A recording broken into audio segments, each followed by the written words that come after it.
Hello, everyone, and welcome back to the Tiki Bar. Today, I am delighted to be joined by Henry LeGard.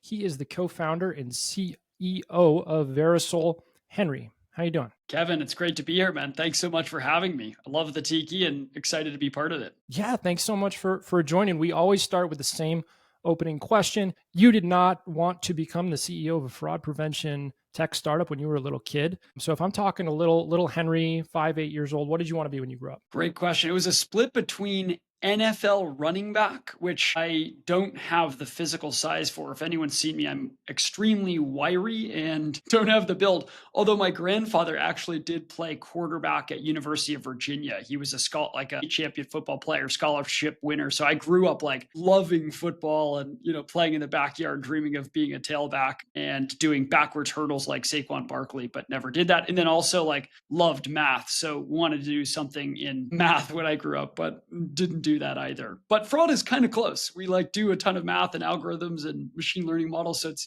closer to math than running backs, but still. You're being a bit modest because in the research leading up to this, your teammates on the Night Train Ultimate Frisbee team at Virginia described you as having explosive quickness and being known for your cacophony of motivational remarks on the sidelines. Those sound like pretty good characteristics. Can you tell me about your Ultimate Frisbee career, and is it ongoing? It is no longer ongoing, but it was storied. I never played ultimate frisbee in high school, but when I got to college, kind of one of those like out of a movie type things where you're just walking the first day and there's all the tables, advertising, clubs you can join. I was like, oh, I'll try out for the ultimate team, and ended up trying out, making the A team there, we called it, and playing all 4 years and ended up being kind of the president and captain of it in the final year. I think the other phrase you may have missed in there is, I think they said that I would blind opponents with my reflective pale skin. So that was also in there. I've grown up, I'm a very fair-skinned guy, so I part of the strategy was I would take off my shirt, the sun would reflect, I would blind people's eyes. So that was the only skill I had, really. Fair enough. You got But to yeah, I use. did play for a couple years, and I no longer play, but it's weirdly the most physically demanding sport I've ever seen. And you wouldn't expect that. You kind of expect it to be like, oh, this sport where a bunch of druggies are like, smoking weed or like drinking beer or whatever, which is kind of it, not me, but kind of it. But I mean, literally the most physically demanding sport I've ever seen. You have to just chase a guy around the field for like 90 minutes sprinting. And there's anywhere, you can throw the frisbee anywhere at any angle. And so there's really no space off limits. And so you just have to like mark a man for in a sprinting way. It's a really, really hard sport. Yeah, I actually live right next to the fields here in Austin. Henry lives in Austin too, for the listeners. And my son and I find ourselves just going over there sometimes and looking through the fence because those guys are going 100 miles an hour the whole time. But it's not like hockey; like you don't get a line change from it. You get no time off. Yeah. Where are the fields, by the way? I didn't even know they had some. They play at the University of Texas intramural fields, Mm. which are called like Whitaker Bonquad and Field. first or something. Yeah. Yep, yep. And so there's a bunch I of gotta tennis check courts. that out. Well, we should. If you're, I don't know how good your frisbee is, but we should play sometime. I like need to get back into it. It's so fun. You can give me a lesson. So my frisbee throwing form is probably mid at best, but I'm a hustler. I'll work hard out there. Right. I'll teach you so you can teach your son rather than me teaching him. That way, like I take over the role for it, for that from It you might be there. it might be better. I've always just not been good at throwing a frisbee, but who knows? I've never had a lesson. Okay, so I assume you weren't cashing checks from NIL money yet on the Ultimate Frisbee team. So did you have a job in college? What was the first paying job you ever had? First paying job I ever had, like where I had we actually had like a W-2, was paying taxes on it, was at a golf club in Kansas City. So I grew up in Kansas City. I had friends that went to a country club, and I was a kind of a golf caddy guy there. Not necessarily caddy, but would do the cart barn. So I'd clean the carts, I'd pick up the balls on the range, make sure that the members who were at the range had enough balls. I would kind of like set up their carts before they went out the day. Weirdly, the most fun part of that job was like picking up balls on the range. You're in that cart where everyone's like trying to hit you. You're like trying to dodge balls, and you basically just get like 30 minutes outside of the chaos to just like put in headphones and just like drive along the grass. Golf courses are beautiful, and just collect all these balls. It's kind of like Hungry Hippos or something. It's like a kind of a little bit cathartic, and you've got people teeing off at you. It's really fun. But I think, it was a great first job because you interact with a bunch of folks really socially, right? It's their Saturday, their Sunday. They want like a really good experience. You're like 15 or 16. You're trying to learn like, how do you deliver a really good experience for someone that expects, top tier service and a top tier experience, and they don't want any hiccups. And so a lot of what we try to do is make their day just run super seamlessly, having their cart set up. We need to know things like, hey, this guy is paired with this other family and he likes to drive. So make sure he's like set up on this side. And you got to, when people would come in, you meet them at their car, bring them in. And so it was a great learning experience for how to interact with people, how to run logistics in the background that made other lives feel really seamless. And also, you get some crazy characters, these like big golfing days, everyone's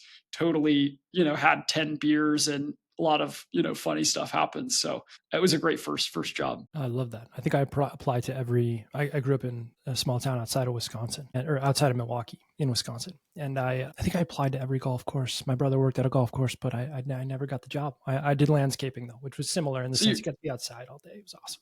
Yeah, you get to be outside. I also had like a mowing company as well, which on the side, but yeah, this first W-2. But your brother he didn't even have enough pull to get you at the golf course he was at? The golf course he was at, I believe, folded. This was like, Hmm. my brother was like borderline scamming this place. By the end of it, like he and his buddies were out there with like their shoes off playing golf like probably 40% of the time. And so The I think it was like, hey, you don't get to come over on this grift that we have running. Go find another job. And then he ended up coming to the landscaping company, and we were tarring roads, seal coating roads. Wow. Um, That is next level. Like that's beyond mowing and leaf blowing. Like that's city planning and improvement, like municipality improvements and stuff. it was on private roads, but if you can get a sense of the difference in like timing and culture, most of the people would wear like pants and long sleeves, but I just like didn't want to do it because it was so hot, and so I would wear short sleeves and like shorts. But and then every day I would have to wash my arms and legs with paint thinner. I did that every day, and so I would get the tar off of my arms. And like now, I think RFK is going to hear this and get a heart attack with that type of activity. How's your skin? Do you feel like it made like a permanent impact on your skin health, or like you feel like no problem? I think that job was pretty bad for my like. I also once got sick from like laying this like incredibly toxic pesticide. So I'm in a little safer, more controlled environment now, which is what I try to focus on for the future. Right. Yeah. Now that you have kids, you got to get out of tarring and out of toxic pesticides and into podcasting. Yeah, yeah. I just stay on the healthy internet all day and jump into the metaverse, which you're making safe, which I appreciate. And so before you did all of that, you started your career at Bain, which I think is a really interesting place to start your career. What is the story like of jumping into a place that's kind of known as like super high achieving? I would imagine a pretty intense culture. What's it like for you to start out there? So it's an amazing place to start a career. I think I honestly I left Bain pretty early after about 2 years, but I had an amazing it's an amazing jumpstart to a career. It's super high intensity. You learn a ton within the first 6 months. And by the end of like the first year, you're really the workhorse of the entire kind of, they call it case team, where basically a team of 5 or 6 individuals get together. They're working together on a case for a client. And it's extremely intense. You generally are working with kind of the C suite of that company.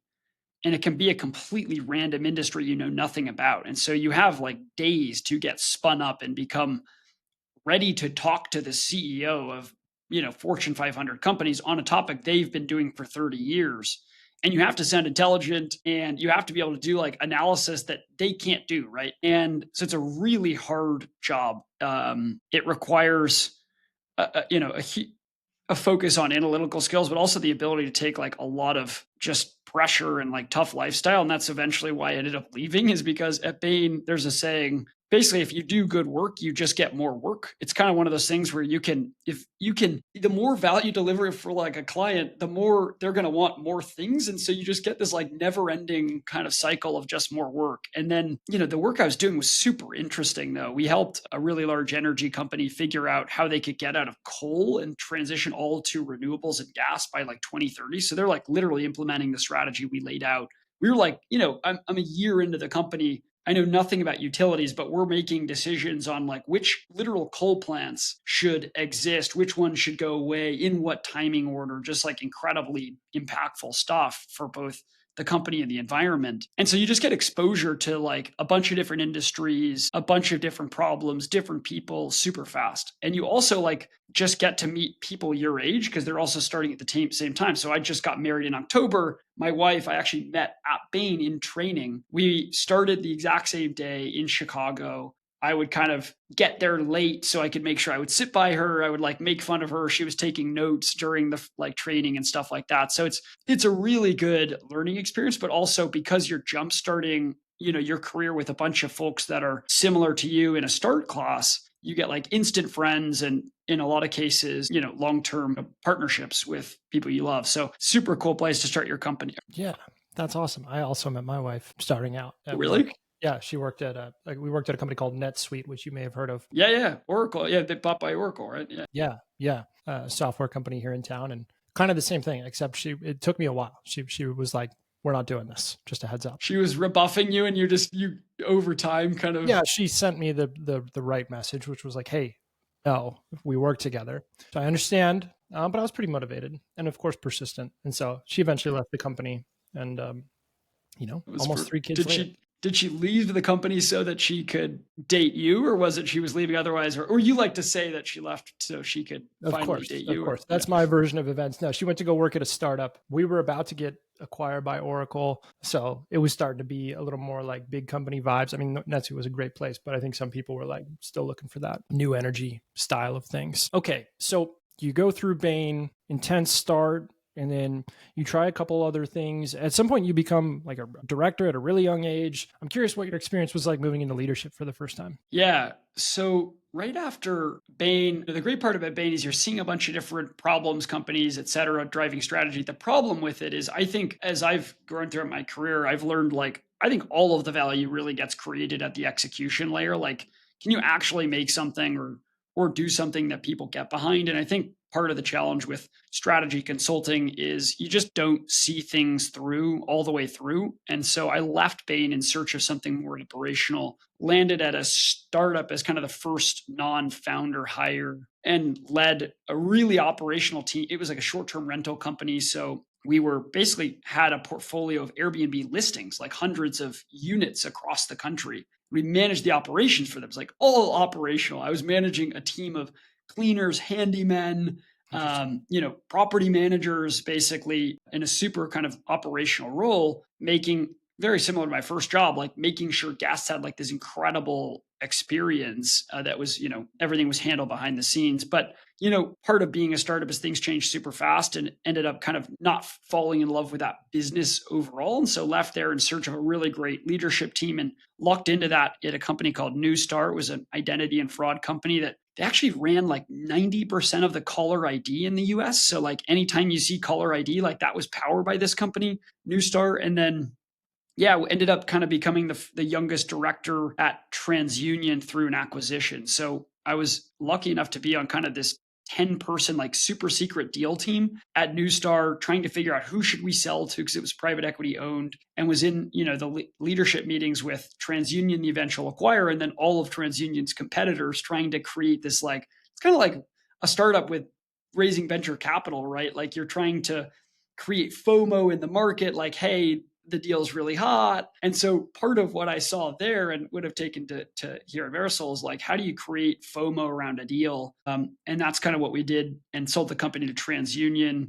It's a $3 billion exit, and then was promoted to director there as kind of the youngest director, and was served as the head of strategy for the CTO, who's actually here in Austin. Super cool role, was doing like basically how do you message and how do you build like this really robust identity and fraud strategy at at a $20 billion company and sell that in an effective way. But that's really where I got some of the first insights to create Verisol, was like through that identity and fraud exposure at Newstar and TransUnion. And this is when you made the personal move from Chicago to Austin as well? Yeah, exactly. So Chicago is great, but it's hard to meet new people there. I think there's a lot of kind of existing friend groups that either grew up there or were at Big Ten schools and moved there. I was fortunate to have like an amazing both Bain group, but then also a ton of my friends from University of Virginia also moved out there. We kind of had I don't want to call it a fraternity house, but quasi fraternity house of like we had 3 floors in this building, friends renting every floor, rooftop. It was,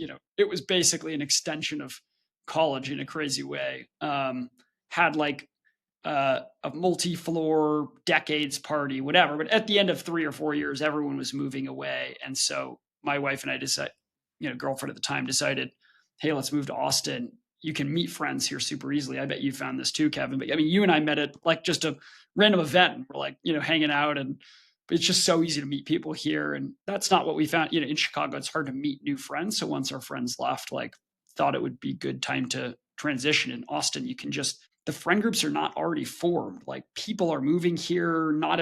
Most people are not from Austin. So people intermingle and intermix and create new friend groups like on the fly. It's really awesome. Yeah, it's a really good place for kind of building that connective tissue, because I did the same thing. I moved to Boston after college, and I noticed the same. I was like, met a lot of great people, had a lot of good friends, but a lot of them had roots that were a little more connected than I would have been. I also didn't know how to make friends and move to a new city yet either. And so like I feel moving like here was Boston's like in my mind, the most kind of typical, everyone went to high school there, everyone's always lived there. So it's probably super hard to break in. Yeah, I think it was, but I had lived in Wisconsin my whole life. My only real social motion was to go and like have beers or like have sports organized for me, which like so it was all this mix of like I'm no longer a kid, I'm no longer where I grew up, like I have to figure out how to like be social differently. And so Boston was definitely probably part of it, but I think a lot of it was just like my position in life too. Yeah. I mean, people don't talk about it, but it's like pretty hard to meet friends in a new city randomly. Like it's actually not that easy to just like generate a friend group. And it's almost best to kind of like find one that exists. But yeah, you got to like relearn how to do it because you grow up with, if you like you and if you grow up in the same spot and, you have friends growing up, you kind of like forget how you met them and made them. And then I don't know, I don't know, maybe you find it harder as an adult here in Austin too. But I feel like, yeah, the older you get, it's just harder to meet more and more friends. It's great to be here. Yeah, yeah, it's restarted for me since having kids. So there's like this new Mm. click that happens of like, okay, I can't like I used to just go on like really long bike rides and play golf or whatever. And now like those starting a company was also a very like bad decision for becoming good at pickleball or whatever it is that people do. But there's like massive benefits that outweighs. So I try to be very intentional about, you go to an event and meet someone interesting now. It's like, okay, let's do this. Yeah, I totally agree with that. And yeah, in Austin, you kind of almost, it's like an embarrassment of riches. You kind of, I go to like, you have to almost sometimes turn down friendships here because there's so many cool people and everyone's like, actually wants to hang out and do fun stuff. So Yeah, it's a good problem to have. All right, this is going to surprise most of the listeners, but there is a bot problem on the internet. There is a fraud problem on the internet, and so I'm hoping you can take me through the founding story of Verisol. yeah, absolutely. Yeah, as everyone knows, if you open an app that you use today, you're probably more likely than not to be interacting with like a bot or a fraudster than another human. But we actually, the journey of the company started a little over 2 years ago, where my friend, he was running another company and he was trying to generate buzz for his company. So he tried to pull off like the craziest marketing stunt of all time. They bought 2 tickets to space on Blue Origin rockets, like literally sending humans into orbit on Jeff Bezos's rocket company. And he wanted to raffle them off on the internet to like generate buzz. And the key is like he wanted to make sure it was one person gets one raffle entry, right? Like obvious, A, there's a compliance need for that. B is you obviously don't want someone to be able to game the system and get 1,000 or 100,000 raffle entries where you or I might have one. And so he gave me a call basically. My co-founders and I at the time, luckily we were working on something else, but had kind of pre-identified this identity fraud problem as maybe something interesting. And then he called us and was like, hey, you guys are kind of, working on something. Can you help out with this? And so we teamed up with him, and like I had really seen this at the TransUnion Newstar side where all of these different industries, ticketing, banking, insurance, gaming, were just getting like crushed by bots and fraud. And then our CTO and CPO came from this exact space. Our CTO was at Capital One doing identity and AI, and our chief product officer was on like the new user onboarding team at Facebook, and then a fintech that was like just giving away $20 for a referral and was getting inundated with fraud. So this guy called us and was like, hey, can you help out? So within like 2 weeks, we just sprinted to put together some POC that was like, hey, can we set up a site that basically prevents some users from creating a ton of accounts with bots and automation, and just try to make sure as much as possible each person can get one entry. And so it like kind of worked. We mostly were able to catch a lot of the fraud, but we had to stitch together like 5 or 6 different products to do it. And so we realized like, hey, this is kind of what companies face today. Fraud's happening. 70% of online interactions are fraud bots, bot farms. Like, it's actually an absurd number that's growing. I think there's been like a 300% growth in terms of generative AI, fraud in the last year alone. And teams everywhere are facing that. And then, oh, by the way, they need like 5 different vendors to cover like all of these different attack vectors. And then to manage that, they've got to have like this team of engineers and fraud analysts that are like, all right, looking at all this data. And so thought, hey, there's a huge opportunity where regardless of what you think's going to happen with AI, the known thing is that it's going to make the internet really hard to distinguish between who's real and who's not. And without that knowledge, like, the internet essentially can't function, and society itself loses a lot in that case, right? You can point to election interference, you can point to the like recruitment of terrorism through disinformation campaigns and regimes, and all these things that like literally impact the fabric of trust in society. And so it's not only like a really pertinent problem, but one that's super important for the longevity of internet society. We thought like, hey, if we can help make a dent in this space and help it make companies make it easy to solve this problem, like, that'd be a great thing to do. So I'm really interested in unpacking that a little bit. So you mentioned that you had to stitch together like 5 or 6 different products. Presumably those products existed because there's all this nuance in that fraud. Where do you start? Like, so you've got this huge problem. It's way bigger than anyone thinks. These other companies have had to basically break it apart into these different vectors. Where do you get started and find your first wins? Yeah, super interesting question. I think the first thing was really trying to figure out what was the core problem that people wanted to solve. And we really figured out that that was what I call uniqueness, which is just like, hey, is this a unique, real user or not? And I think there's a lot of applications like in the banking world, or maybe government applications, where you really do need to know like, hey, this is Kevin Davis, like, it's actually him. But most businesses online just need to know like, hey, should I transact with this person? Are they kind of like a unique real account, or have they created this kind of cluster of users? And so where we really started was that, which is, how do you identify whether this anonymous account being created on a platform, a ticketing platform or a gaming platform, or in, even a company called like Clay, where they have B2B SaaS people just signing up and can get free data credits. Like, how do you know if that person's been there before and is controlling some large number of accounts? So that's really where we started. But when we started, we started to realize how many different ways people can evade that with other fraud tactics. And so you end up needing, kind of, this analogy I use is like, if you have a farm and you have a fence, but there's any hole in that fence, like, the mountain lions will get in and eat your chickens or whatever you have, right? Like,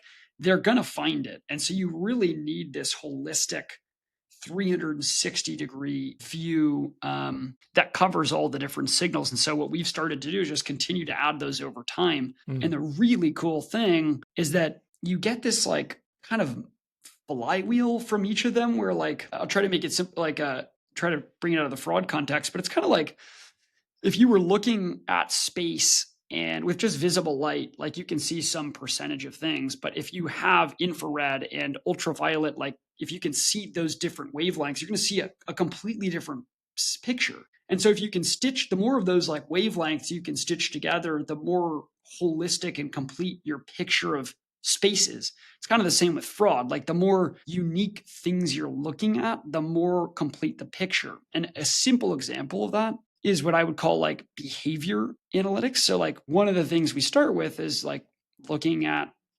unique devices and unique IPs and things like that.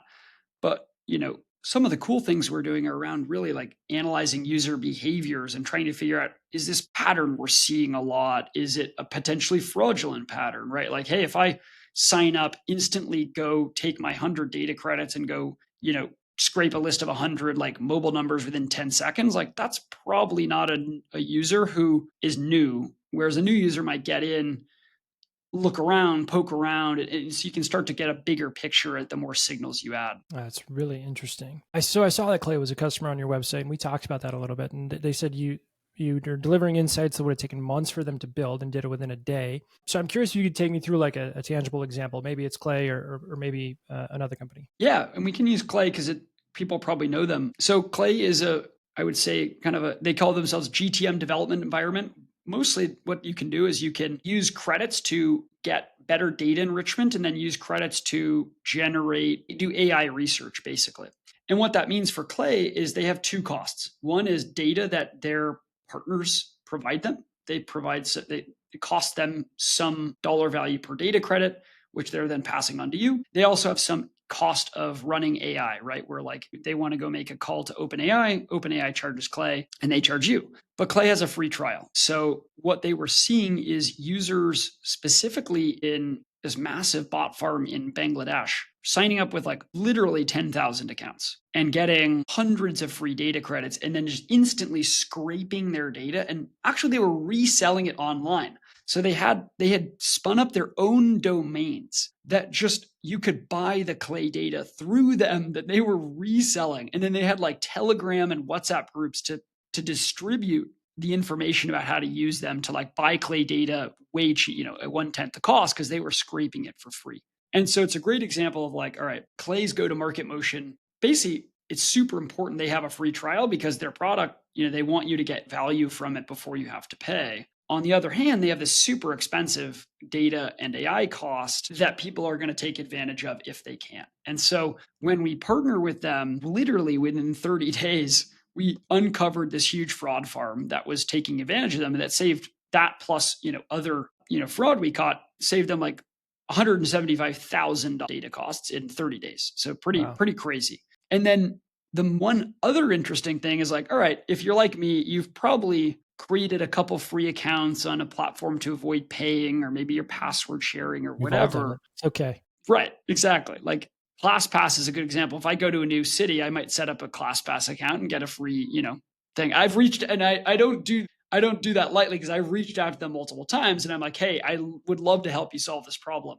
But either way, one of the really cool things for Clay was like we were actually able to see that there were 28 enterprises that had signed up a couple times but weren't paying. And so by saying, "Hey, look, we've seen you create a few accounts, you guys should pay," and just kind of nudge them. They signed up an additional 28 enterprises. That was 150K of revenue of ARR, also just in that first 30 days. So it's really powerful, mostly on the cost saving sides, but sometimes it can be a growth thing as well. That's really interesting. Gets my mind going. Maybe you can just take me to the future. Take me to your Narnia. Because if I think about what companies are having to do today to prevent this stuff, there's this idea that it makes their product more difficult to use for the human who does want to come in and get to use it. So what is it like 5 years from now for a company like Clay or someone similar? Like what will they have to have in place? What will they be fighting against? Like where do you see this all going? I recognize that's kind of a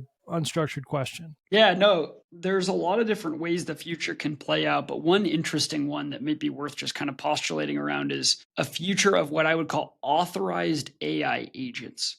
So if you think about, like, I think the future of work is really people with orchestration skills managing AI agents, compute engines, and tooling that can go execute on things they're thinking about. And so, what that might look like is that people are able to control AI agents to go do stuff on applications. And maybe you don't even need front end applications, or you maybe have like an AI agent specific like set of APIs, right?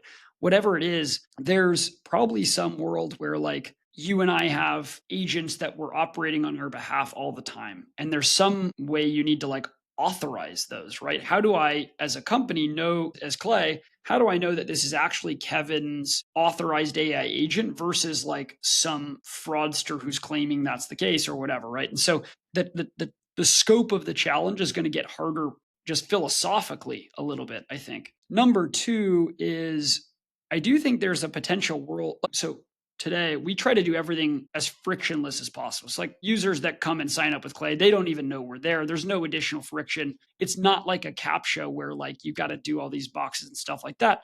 We operate Which one of totally these is a invisibly. bicycle? Oh my God. And then they're getting harder, right? And the only people who So can't hard. solve them is humans, like the bots. And I have this demo. We have our own bot that can go to literally any site and create fake accounts. And like most of the time, it's very easy to even avoid getting flagged by the CAPTCHA. But even if we wanted to get flagged, it can just solve it. The only thing that can't solve it is like humans, you know? That makes sense. So you do that. I'm interrupting you, but you do that as a go-to-market motion. You're like, hey, this is so Yeah, obvious. And then it's a little video of that. exactly. Makes total sense. Exactly right. Love that. And when we do demos with customers, we're like, hey, here's the video of the bot, like beating your CAPTCHA, signing up, creating fake accounts. But it's really funny because on one hand, you have Google who's building cars that operate autonomously, looking at stoplights and driving in a super safe way. And then on the other side, they're saying, hey, use this CAPTCHA that's choosing stoplights and, oh, bots can't do it. It's like, is the left hand talking to the right at all? Like they're completely in contrast, right? Like, so anyway, those high friction CAPTCHA type solutions are easy to get around. And also like, we kind of go deeper than that, really trying to figure out more, is like this a unique user than just is it a bot or human, because it's all kind of interrelated. But anyway, I do think there's a future world where like you might need to use your like real identity to sign up for anything. And there's a company that's kind of interesting called WorldCoin. It's actually also started by Sam Altman, the Interesting. founder of OpenAI. He doesn't spend a lot of time on it, but they have this orb that can kind of like how Clear operates at an airport. They have this orb that scans your irises and basically gives you some like unique, essentially call it like a unique iris ID, or like it's like fingerprint, right? Your iris is completely unique. And the thesis behind that company is like, all right, in a world where AI takes jobs, people need like a universal basic income and also need to verify that they're human. And like, here's one way to do that.